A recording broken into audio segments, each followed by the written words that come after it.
Hello friends, welcome to our SA manga translation channel. তো আজকে আমরা আবার এক্সপ্লেন করবো একটি নতুন সিরিজ মাঙ্গার। তো এটার নাম হচ্ছে warrior grandpa and grand master daughter chapter 1। Okay, তো এই কাহিনীটা হচ্ছে লুও পরিবারের। তো লুও পরিবারের ভিতরে হঠাৎ করে একদিন কি হয় যে তার এই পরিবারে একটা গ্র্যান্ড এল্ডার যে এখানে টিউমারে আক্রান্ত হয়েছিল, তো বেশি দিন তো বাঁচবে না। তো তার একটা নাতনি হয়েছিল, তো সেই নাতনিটার জন্য অনেক বেশি আশা করতেছে যে বড় হতে দেখবে।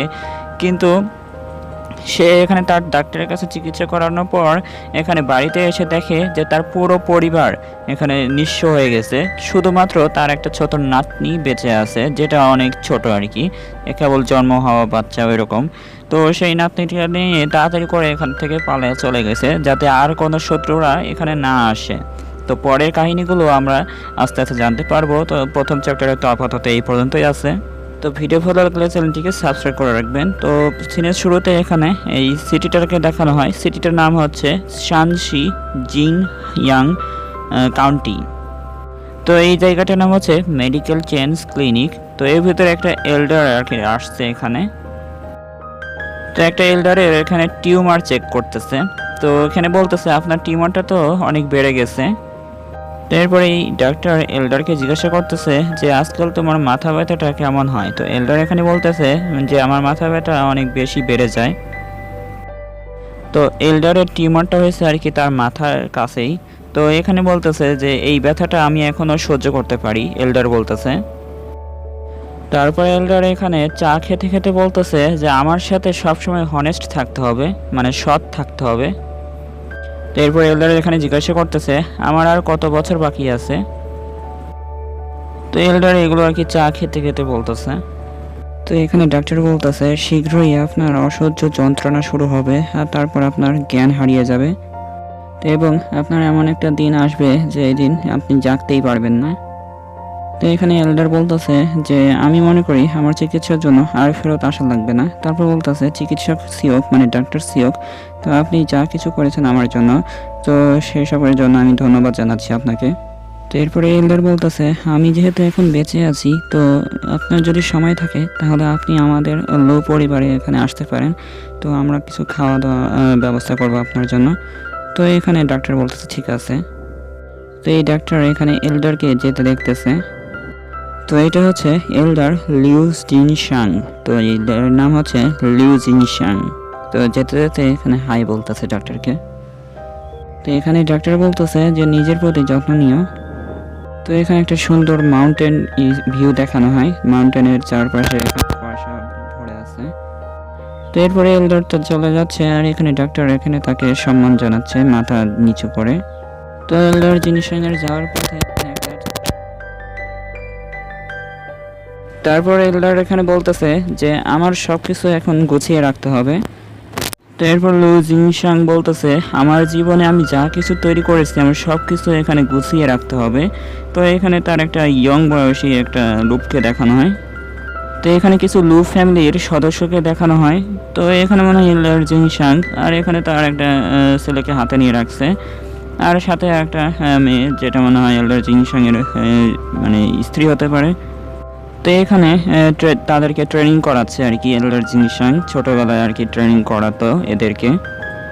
তো এরপর এল্ডার জিনশাং এর ছেলেরা এখানে বড় হয়ে গেছে, আর এখন বিয়ে করতেছে মনে হচ্ছে এখানে। তো এরপর বলতেছে যে আমাদের ছেলে আর এখানে নাতি নাতিরাই আমাদের লু পরিবারকে চালিয়ে যাবে। তো তাদের একটা সুখী পরিবারকে দেখানো হয়, যে এখানে এল্ডার জিনশাং এখানে একটা বাচ্চাকে ধরে রাখছে, আর পিছনে তাদের ছেলের বউটা এখানে আছে। তো এরপরে এল্ডার জিনশাং বলতেছে আমি মরলে আমার কোনো আফসোস নেই, তবে। তো এরপর এল্ডার জিনশাং বলতেছে যে এটা খুবই লজ্জাজনক যে আমি আমার ছোট্ট নাতনিকে এখানে সিওলকে আর কি বড় হতে দেখতে পারবো না। তো এখানে একটা তার নাতনিকে দেখানো হয় একটা ছবি। তো এই শিশুটা আর কি ইমর্টাল বডি নিয়ে জন্মগ্রহণ করছে। তো এরপরে এল্ডার জিনশাং বলতেছে একটা ট্যালেন্টেড শিশু, যেটি অবশ্যই আমাদের পরিবারের জন্য একটা গৌরব বয়ে আনবে যখন সে বড় হবে। তো এরপর এল্ডার জিনশাং তার লিউ পরিবারে এখানে আসতেছে, তো বাজার থেকে আর কি এখানে আসতেছে। তো এল্ডার জিনসাং আস্তে আস্তে এই গেটটা খুলতেছে, লু পরিবারের গেটটা, মেন গেটটা। তো চারদিকে এখানে ব্লাড নিচে পড়ে আছে, রক্ত পড়ে আছে। তো এইগুলো দেখে এল্ডার জিনসাং অনেক হেরান হয়ে গেছে যে বাড়ির ভিতরে এত রক্ত আসলো কেন। তো এরপর এল্ডার জিনসাং বলতেছে এটা তো রক্তের গন্ধ, আমার ঘরের ভিতরে এরকম রক্তের গন্ধ আসলো কেন। তো এরপরে এল্ডার জিনসাং বলতেছে এই পৃথিবীতে এসব কি হচ্ছে, আর এখানে প্যাট্রিয়াস কোথায় চলে গেছে, এখানে তো দেখতেছি না প্যাট্রিয়াসকে। তো এরপর এল্ডার জিনসাংকে দেখানো হয় ভিড়ের ভিতর থেকে অনেক দ্রুত গতিতে ছুটে চলে আসতেছে তার ঘরের ভিতরে, আর এখানে বলতেছে সরে যাও তোমরা সবাই। তো এরপর এখানে এল্ডার লিউ জিনসাং কি হয়েছে আপনার, তো এসব আর কি বলতেছে বাইরের মানুষরা। তো এটা হচ্ছে লু পরিবারের ঘর। তো লু পরিবারের ঘরের ভিতরে এখানে দেখা যায় যে কতগুলো সদস্য এখানে মরে আছে, কেউ এখানে দড়িতে ঝুলায় রাখছে। তো এগুলো মনে হয় কেউ অ্যাসাসিন করছে এখানে এসে।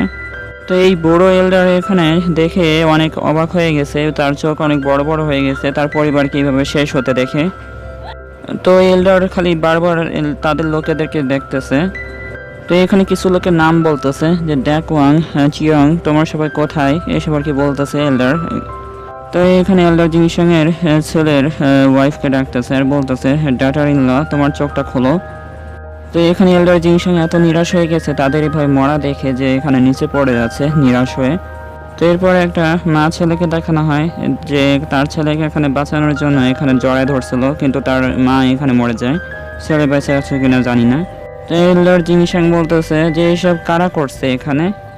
তো এল্ডার জিনসাং অনেক কান্নায় ভেঙে পড়ছে আর এখানে বলতেছে আমি সব হারিয়ে ফেলেছি। তো বাইরের মানুষরা এখানে বলতেছে এটা খুবই ভয়ঙ্কর। একটা মহিলা বলতেছে যে লিউ পরিবারে তো কোনো শত্রু নেই, তাহলে কেন এরকম হলো। তারপর আরেকজন বলতেছে আরে অপেক্ষা করো, একটু দাঁড়াও। তো বাইরের মানুষরা চিল্লাচ্ছে এল্ডার এল্ডার থামুন। তো এখানে এল্ডার এখানে সব পরিবার এখানে মরা দেখে এখানে নিজে এখানে আত্মহত্যা করতে চাচ্ছে। তো সেই জন্য তার চাকুটা বের করে গলায় আর কি আঘাত করতে চাচ্ছে মারার জন্য। তো এরপর একটা ছেলে এখানে দৌড়ে আসতেছে এল্ডারকে থামানোর জন্য, আর বলতেছে এল্ডার থামুন। তো আপনাকে তো বুঝতে হবে যে আপনার পরিবারকে এখানে যে মেরেছে তার প্রতিশোধ নিতে হবে। তো এরপর এল্ডার জিনসাং বলতেছে যে প্রতিশোধ, আমার শরীরটা অনেক বয়স হয়ে গেছে আর আমার শরীরে সবসময় অসুস্থ লেগেই থাকে। তো আমি অসুস্থ শরীর নিয়ে কীভাবে প্রতিশোধ নেব, এটা একদমই অর্থহীন, এটা কোনো কাজই লাগবে না। তাই বলে এখানে নিজেকে মানে হত্যা করার চেষ্টা করতেছে চাকু দিয়ে। তো এরপর এল্ডার এখানে বলতেছে যে আমি আমার জীবনটা দিয়ে এখানে আমার পরিবারের সাথে আবার জয়েন হতে পারবো। তো এল্ডার এখানে একটা বাচ্চার ওয়া ওয়া করে কান্নার আওয়াজ আসতেছে। তো পরের সিনে এখানে দেখা যায় একটা ঢাকনা খুলতেছে একটা ড্রামের। তো এই বাচ্চার মাটা এখানে মনে হয় মরে যাওয়ার আগে এই ড্রামের ভিতরে লুকিয়ে রাখছিল যাতে কেউ এসে মারতে না পারে। তো এই বাচ্চাটা এখানে দাদাকে এখানে দেখে কাঁদতেছে। তো এখানে এই এল্ডার তো ভাবছিল যে কেউ এখানে বেঁচে নেই, কিন্তু এই বাচ্চাটাকে দেখে এত কান্নায় ভেঙে পড়ছে যে এখানে চোখ দিয়ে পানি বাড়াচ্ছে। এখানে সোয়েল বলে ডাকতেছে। তো এই সোয়েলটা হচ্ছে সেই নাতনি যার কথা বলতেছিল। তো এরপর এল্ডার সোয়েলকে এখানে কোলে করে এখানে বলতেছে সোয়েল এখনো বেঁচে আছো। তো এল্ডার এখানে বলতেছে বাচ্চাটাকে এখানে কোলে করে দৌড়ায় পালাচ্ছে আর এখানে বলতেছে এটা সেই শয়তানদের কাজ হতে পারে যারা আমাদের পুরো পরিবারকে এখানে ধ্বংস করতে চেয়েছিল। তারা নিশ্চিতভাবে ফিরে আসবে যখন যারা জানতে পারবে যে সে এখনও বেঁচে আছে। তো এরপরে এখানে বাইরের মানুষরা এসে বলতেছে যে আপনি খুবই ভাগ্যবান যে আপনার নাতনিটা তো বেঁচে আছে। তারপর বলতেছে মনে হচ্ছে আপনার ডটার ইন ল এখানে মরে যাওয়ার আগে আপনার নাতনিটাকে এখানে ড্রামের ভিতরে লুকিয়ে রাখছিল। এরপর এল্ডার জিয়াংশিয়ান এখানে দ্রুত গতিতে ঘর থেকে বের হয়ে যাচ্ছে। তো এরপর এল্ডার জিনসাং এখানে বলতেছে যে জিন ইয়াং কান্ট্রির সবাই, তো আমার একটাই অনুরোধ, তো দয়া করে আমাকে আমার পরিবারের কবর দিতে সাহায্য করুন। তাই কি বলতেছে তার একটা নাতনিকে এখানে পিছনে কাপড়ের সাথে বেঁধে। তো এরপর এল্ডার জিনসাং বলতেছে যদিও আমি এটা নিজের হাতে করতে চেয়েছিলাম কিন্তু আমাকে এখান থেকে চলে যেতে হবে। তো এরপরে এল্ডার জিনসাং বলতেছে যে আমার লু পরিবারের সাথে যারা এরকম করেছে আমি তাদের প্রতিশোধ না নেওয়া পর্যন্ত আমার চোখ বন্ধ করব না। তো এরপর বলতেছে আমার সন, আমার ডটার ইন ল, এইসব বলে এখানে তার নামগুলো মনে করতেছে। তো এল্ডার জিনসাং এখানে বলতেছে ডটার ইন ল, সন আর গ্র্যান্ডসন, তো আমি দুঃখিত, আমি তোমাদের জন্য কিছুই করতে পারলাম না। তো এইসব বলে অনেক রাগ হচ্ছে আর এখানে অনেক নিরাশ হয়ে গেছে এসব নাম শুনে। তো এখানে অনেক স্পিরিটের সাথে এল্ডার জিনসাং তার নাতনিকে নিয়ে পালানোর চেষ্টা করতেছে এই এলাকা থেকে। তো এরপরে এলডার জিংশাং বলতেছে আমার বডি লাইটিং আর্টটা ব্যবহার করে অনেক দিন হয়ে গেছে, তো আমার এই ওল্ড শরীরটা এখানে আর বেশিক্ষণ আর কি ধরে রাখতে পারবে না। তো এই বডি লাইটিং আর্টটা এটা মনে হচ্ছে দৌড়ানোর কাজে লাগে। তো এত স্পিডের সাথে দৌড়াচ্ছে যে বাচ্চাটার এখানে মুখ করে ফেলছে বাতাসের চাপে। তো আমাকে আরও দ্রুত করতে হবে যাতে ওরা না আসে। তো এসব আর কি বলতেছে। তো এলডার জিংশাং এখানে দৌড়াচ্ছিল, তার চোখের সামনে হঠাৎ করে একটা চুক্ষা একটা জিনিস তার মুখের সামনে চলে আসছে। তো এলডার জিংশাং এর উপর কিছু অ্যাসোসিন এসে হামলা করতেছে। তো এরা হচ্ছে সেই অ্যাসোসিন যারা এখানে লিউ পরিবারকে একদম ধ্বংস করে চলে আসছে। তো তারাই আবার চলে আসছে এই এলডারকে মারার জন্য। তো এলডার জিংশাং কোনো মতো এখানে সেই অ্যাটাকটাকে ডজ করছে, একটুর জন্য বেঁচে গেছে। তো একটা শ্যাডো টাইপের একটা নাইফের স্ল্যাশকে দেখানো হয়। এলডার জিংশাং অনেক জোরে দৌড়াচ্ছিল, তো দৌড়াতে থামার কারণে এখানে মাটিটা একদম পিছলে গেছে। তো এলডার জিংশাং বলতেছে এটা তো ছিল একটা অতর্কিত হামলা। তো অ্যাসোসিনের এখানে পায়ের ভিতরে একটা নাইফ টাইপের কিছু একটা লাগানো আছে, সেই পা দিয়ে এখানে হামলা করতেছে। তো এরপরে সেই অ্যাসোসিনটা স্পিডটা অনেক বেশি, কিন্তু এলডারটা স্পিডটা অনেক বেশি। তো এই অ্যাসোসিনের সেই অ্যাটাকটা এখানে ডজ করে ফেলছে। তো এরপরে এলডার জিংশাং বলতেছে এই অ্যাসোসিনকে দেখে যে তার মুভমেন্টটা অনেকটাই স্লো। তো এরপরে এলডার জিংশাং বলতেছে তাড়াতাড়ি করে এখানে তাকে হারাতে হবে, না হলে অনেক দেরি হয়ে যেতে পারে। তো এরপর জঙ্গলে কিছু সাউন্ড শুনতে পাওয়া যায়, সেই সাউন্ডের কারণে আশেপাশে পাখিগুলো এখানে উড়ে চলে যাচ্ছে। তো এলডার জিংশাং এর অ্যাটাকটা কোনো কাজে লাগে নাই, এই অ্যাসোসিনটা এখন একদম ঠিকঠাকই রয়েছে। তো এলডার জিংশাং তো একদম বুড়ো হয়ে গেছে, তো সেই জন্য বেশি লড়াই করতে পারে না, তো নিচে পড়ে গেছে। তো এরপরে এলডার বলতেছে আমার পিঠ ভাঙার শব্দ হলো একটু আগে। তারপর বলতেছে যে আমার এই শরীরটা আর এই মার্শাল আর্টের স্কিলগুলো সামলাতে পারে না, মানে সহ্য করতে পারে না। তো এসব আর কি বলতেছে। আর অ্যাসোসিনটা এখানে আস্তে আস্তে তার পিছনে আসতেছে মারার জন্য। তো এরপর এখানে এলডার জিংশাং বলতেছে যে আমি যদি এখানে 10 বছরের ছোট হতাম আরও, তাহলে আমি এই 3rd র্যাঙ্কের এই শয়তানটাকে এখানে মানে মারতে পারতাম। যাই হোক না কেন এখানে সিওলের নিরাপত্তাটা এখনও আগে। তো এই অ্যাসোসিনটা এখানে তার তরল দিয়ে একটা এক্স সাইন করছে, মানে একটা মরে যাওয়ার চিহ্ন। তো এই জিনিসগুলো সিওলের জন্য অনেক বিপজ্জনক। তো এরপরে এলডারে বলতেছে তার সাথে যদি আরও কোনো দল চলে আসে তাহলে তার সাথে লড়াই করাটা অনেক ঝামেলা হয়ে যাবে, তো আমাকে এখান থেকে পালাতে হবে। তাই বলে এখান থেকে পালাচ্ছে। তো সেই অ্যাসোসিনটাও এখানে এলডারকে ধরার জন্য পিছা করতেছে, দৌড়াচ্ছে। তো দৌড়াতে দৌড়াতে এলডার জিংশাং এর অনেক ব্যথা হচ্ছে, তাই বলতেছে ও মাই বডি। তো এইসব আর কি বলতেছে। আর অ্যাসোসিনটা এখানে দৌড়াচ্ছে পিছনে ধরার জন্য। তো এলডার জিংশাং এর অ্যাসোসিনের উপর রাগ করে বলতেছে শয়তান, তুমি যদি এখানে অ্যাসোসিনও হও তারপরেও এখানে তোমাকে কম্পেশন করতে হবে একটা জীবনের জন্য। তো এরপর এলডার জিংশাং বলতেছে আমার মতো এত বয়স্ক লোক আর একটা শিশুকে এখানে হত্যা করার দরকারটা কি। তো এলডার জিংশাং এখানে থেকে দৌড়াচ্ছে আর পাশ দিয়ে এখানে একটা নাইফ টাইপের কিছু একটা ছুঁড়ে মারছে। তো এলডার জিংশাং এখানে শয়তানের বাচ্চাকে গালি দিচ্ছে আর এখানে বলতেছে যে আমার এই কন্ডিশনটা খুবই খারাপ বলে এখানে আমি দৌড়াতে পারতেছি না, তো আমার শুধু একটাই করার আছে, সেটা হচ্ছে ফাইটিং। তো এরপর এলডার বলতেছে আমি যদি তাকে একটা হিট দিয়ে না মারতে পারি তাহলে আমার জন্য অনেক খারাপ হবে, সবচাইতে বেশি সাফার করতে হবে আমাকে। তো সেই অ্যাসেসিনটা অনেক দ্রুত গতিতে এখানে এলডার জিংশাংকে ধরার চেষ্টা করতেছে নাইফ দিয়ে। তো এলডার জিংশাং এখানে একটা অ্যাটাক তৈরি করছে তার স্পেয়ার টেকনিক ব্যবহার করে। তো সেই অ্যাটাকটা দেখে মনে হচ্ছে অনেক পাওয়ারফুল একটা অ্যাটাক। তো স্পেয়ারের মাথায় নাইফ লাগানো আছে, সেই নাইফের মাথাটা এখানে অ্যাসোসিনের মুখের কাছে চলে গেছে। তো অ্যাসোসিনটা এখানে অনেক চমকে গেছে যে হঠাৎ করে কি আসতেছে আমার সামনে। তো দেখে মনে হচ্ছে অ্যাসোসিনে কিছু হয়নি, তো অ্যাটাকটা এখনও করতেছে এলডার জিংশাং। এরপর এলডার জিংশাং আরও একটা অ্যাটাক তৈরি করতেছে আর বলতেছে নাও এবার এটা নাও। তো এলডার জিংশাং একটা স্কিল ব্যবহার করতেছে আয়ং রর, এই অ্যাটাকটা করতেছে। তো এখানে একটা ওয়েব তৈরি হয়েছে সাউন্ডের। তো সাউন্ডের অ্যাটাকটা করার পরও এখানে সেই অ্যাসোসিনটার কিছু হয়নি, তো অ্যাটাক করার জন্য লাভ দিয়ে এখানে এলডার জিংশাং এর উপরে আসতেছে। তো এখানে লিউ পরিবারের স্পেয়ার টেকনিক ব্যবহার করে অ্যাটাকটা করতেছে, কিন্তু তারপরও এখানে এই অ্যাসোসিনটাকে এখানে মারতে পারতেছে না। তো লিউ পরিবারের স্পেয়ার টেকনিকের ফার্স্ট টেকনিকটাকে ব্যবহার করতেছে, তো তারপরে এখানে পারতেছে না, তো একটা শক্তিশালী টেকনিক ব্যবহার করতেছে ফার্স্ট টেকনিকের। তো এই টেকনিক ব্যবহার করার কারণে স্পেয়ারের মাথায় যেই নাইফটা ছিল সেটাতে একটা আগুনের গোলা এখানে লেগে আছে। তো এলডার জিংশাং এখানে অনেক শক্তিশালী অ্যাটাকটা করছিল ফার্স্ট টেকনিক স্পেয়ারের। তো সেই টেকনিক ব্যবহার করার কারণে অ্যাসোসিনটা এখানে শেষ হয়ে যায়। তো স্পেয়ারটা এখানে তার পেটের ভিতর ঢুকে যায় অ্যাসোসিনের ভিতরে। স্পিয়ারের মাথা দিয়ে অনেক অরা বের হচ্ছে, চারদিক দিয়ে আগুনের ফ্লেম তৈরি হচ্ছে। তো এল্ডার জিংসাংয়ের অ্যাটাকটা এতই শক্তিশালী ছিল যে স্পেয়ার সহ এখানে তার শরীরও এখানে গাছের সাথে আটকে গেছে। তো এল্ডার জিংসাং স্পেয়ার টেকনিকটা ব্যবহার করার কারণে অনেক হাঁপায়ে গেছে, তো অনেক জোরে জোরে নিঃশ্বাস নিচ্ছে। এল্ডার জিংসাং এখানে দম নিয়ে সেই অ্যাসাসিনের কাছে গেছে চেক করার জন্য। তো এরপর এল্ডার জিংসাং অনেক রাগ হয়ে একটা জোরে একটা থাপড় দিয়েছে মুখে, থাপড় দিয়ে বলতেছে আমি কি তোমাকে বলিনি আমার পিছা করো না। তারপরে এখানে এল্ডার জিংসাং বলতেছে তুমি একটা ছোট্ট শয়তান। তো থাপড় দেওয়ার কারণে মুখের মাস্কটা ছিল যেটা সেটা নিচে পড়ে গেছে, এটা আর কি এল্ডার জিংসাং দেখতেছে। তো এল্ডার জিংসাং এখানে বলতেছে যে আমি এই লোকটার চেহারা তো দেখলাম কিন্তু চিনতে পারতেছি না, তো এর পেছনে কে আছে সেটা আমাকে খুঁজে বের করতে হবে। তো অ্যাসাসিনের চেহারাটা দেখানো হয়। এরপরে এল্ডার জিংসাং বলতেছে যদিও সে এখন আমার প্রশ্নের উত্তর দেওয়ার মতন অবস্থা নেই, তার মতো শয়তান হয়তো আমাকে তা উত্তর না দিয়ে এখানে নিজেকে হত্যা করে ফেলবে। তো এল্ডার জিংসাং তার গলার কাছে একটা ড্রাগন ট্যাটুকে দেখতে পারতেছে আর বলতেছে যদিও জানার মতন কিছু নেই কিন্তু আমি এটাই দেখতে পারি যে তার গলার উপরে একটা ড্রাগন ট্যাটু রয়েছে, এটা থেকে আমি সব কিছু করবো।